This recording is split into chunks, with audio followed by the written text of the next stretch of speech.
गवाहों का बादल भाग 1 से 5 तक संशोधित संस्करण में से डॉक्टर सौरभ पंडोरिया जी के द्वारा लिखित पंजाब का प्रेरित दित। आइए उसकी जीवन यात्रा को सुने। चूड़ा आंदोलन उत्तर भारत में सबसे सफल आंदोलन माना जाता है क्योंकि उसके द्वारा पंजाब में एक प्रभावशाली कलीसिया स्थापित हुई। आंदोलन को शुरू करने वाले ना तो मिशनरी थे और ना ही उनके द्वारा प्रशिक्षित किए गए उच्च जातियों के धर्म परिवर्तित कार्यकर्ता। आंदोलन के मुख्य अगुवे चूड़ों के अगुवे जैसे दित्त, चौघट्टा और प्रेम मसीह थे। एक नट्टू नामक व्यक्ति जो कि पंजाब का जाट जाति का हिंदू और एक सफल जमींदार और लंबरदार था, उसने यीशु को ग्रहण किया, परंतु उससे जो मिशनरियों को आशा थी वह पूरी नहीं हुई। उसने अपनी संपत्ति को उड़ा दिया और अपने पिता के स्थान पर लंबरदार बनने के अधिकार को खो दिया। मिशनरी उसे कमजोर भाई समझते थे, परंतु एक दिन 1873 में नट्टू सियालकोट के मिशन घर में आ खड़ा हुआ। उसके साथ एक काला, लंगड़ा, छोटे कद का आदमी था जिसका नाम दित्त था। नट्टू ने दित्त को शिक्षा दी थी और दित्त ने मसीह बनने की इच्छा को व्यक्त किया। मिशनरी जिन्होंने दित्त को परखा और यह निष्कर्ष निकाला कि वह अपने विश्वास के अंगीकार में सच्चा है। नट्टू ने भरोसा दिलाया कि दित्त विश्वास योग्य है। दित्त ने आग्रह किया कि उसे तुरंत बपतिस्मा दिया जाए। दित्त व्यवसाय से चमड़े का कार्य करता था। रेवरेंड एस मार्टिन शुरू में बपतिस्मा देने से कतराते थे क्योंकि नट्टू की अपनी छवि एक कमजोर भाई की थी और उसकी सिफारिश की अधिक मान्यता नहीं थी, परंतु रेवरेंड मार्टिन ने अंत में बपतिस्मा दिया। इसलिए नहीं कि उन्होंने ऐसा करना पूरी रीति से स्पष्ट समझा, परंतु धर्मशास्त्र में कोई ऐसा आधार नहीं पाया जिसके कारण वह दित्त को बपतिस्मा ना दे। मार्टिन ने समस्या का सामना किया। दित्त ने बपतिस्मे के बाद तुरंत घर जाना चाहा। मिशनरियों के नियम अनुसार उच्च जाति के लोगों को मसीहत में ग्रहण किया जाता था। मार्टिन यह सोचते थे कि यह गरीब, अनपढ़ व्यक्ति, लंगड़ा, कमजोर और जिसने पूरी शिक्षा प्राप्त नहीं की है, वह किस प्रकार से जवाब दे सकेगा। जब लोग उस पर प्रश्नों से प्रहार करेंगे और ताने कसेंगे और अत्याचार करेंगे, परंतु जब उसने देखा कि दित्त वापस जाने के लिए दृढ़ है, मार्टिन ने उसे जाने दिया और उसे उत्साहित किया कि यीशु पर अपने विश्वास का उत्साहजनक अंगीकार करे और पड़ोसियों को जीतने का प्रयास करे।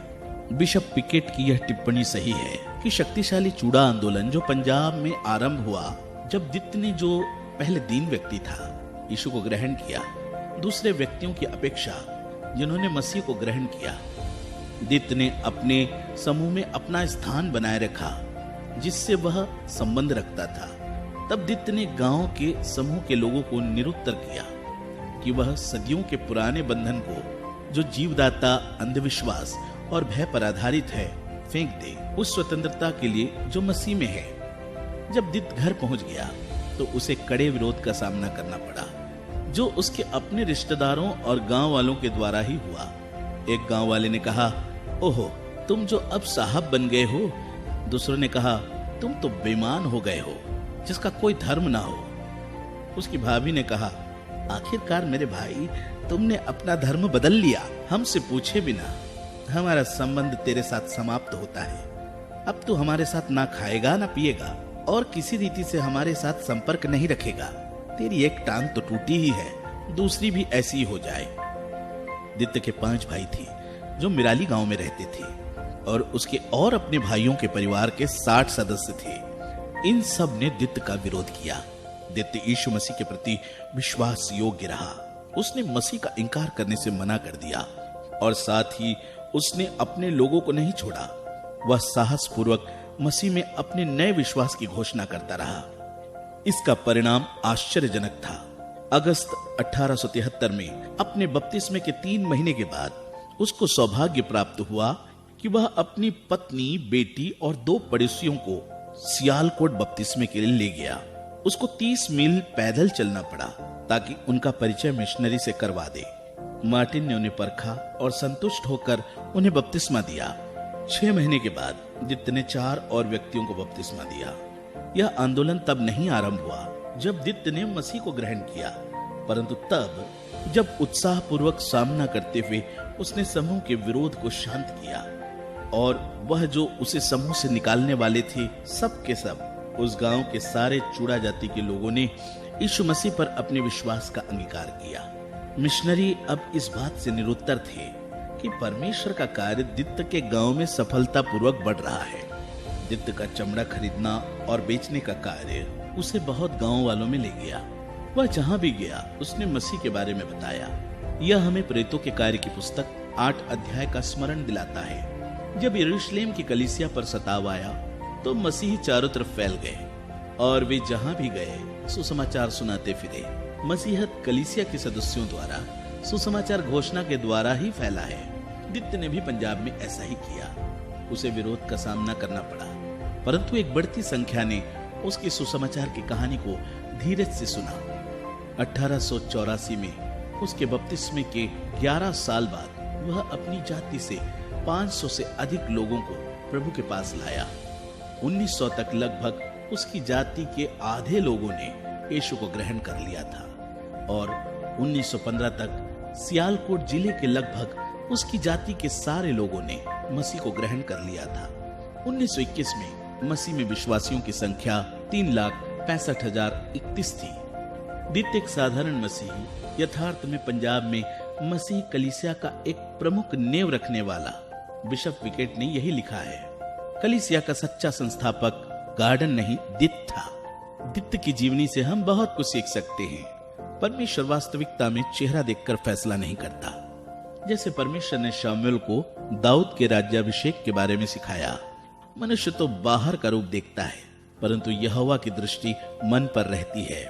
पहला शमूएल 16:7।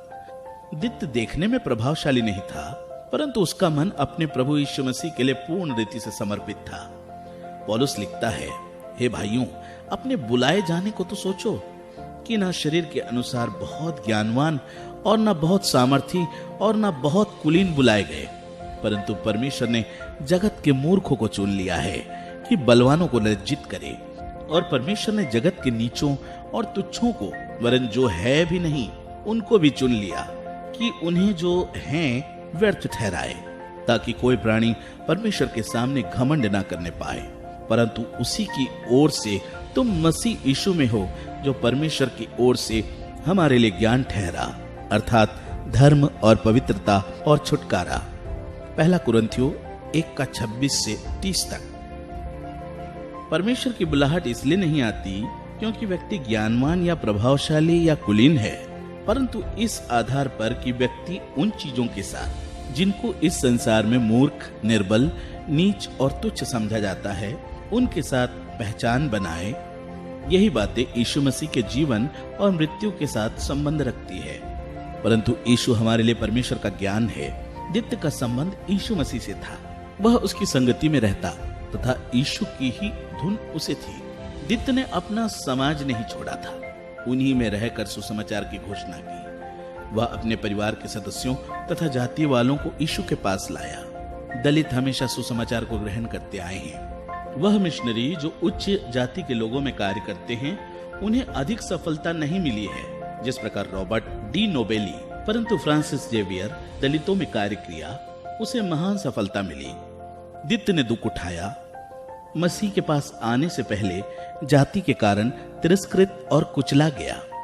उसे अपनी जाति के संग उच्च जाति का अंधेर सहना पड़ा, परंतु मसीह में स्वतंत्रता प्राप्त करने के बाद शुरू में उसने अपने ही परिवार के सदस्यों द्वारा दुख उठाया, बाद में जाति के लोगों के द्वारा, परंतु वह निरंतर यीशु मसीह के प्रति विश्वास योग्य रहा।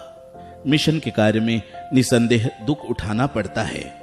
यीशु ने स्वयं कहा, जो कोई मेरे पीछे आना चाहे वह अपने आप से इनकार करे और अपना क्रूस उठाकर मेरे पीछे हो ले। मरकुस 8:34। दित्त ने दुख क्यों उठाया? हम दुख क्यों उठाएं? दुख उठाना बाइबल में कोई बुरा नहीं है। दुख हमारी यीशु मसीह की आज्ञा पालन का परिणाम हो सकता है। दित्त ने दुख इसलिए भी उठाया क्योंकि दित्त के प्रभु ने उसको स्वतंत्र करने के लिए अपना बलिदान दिया था।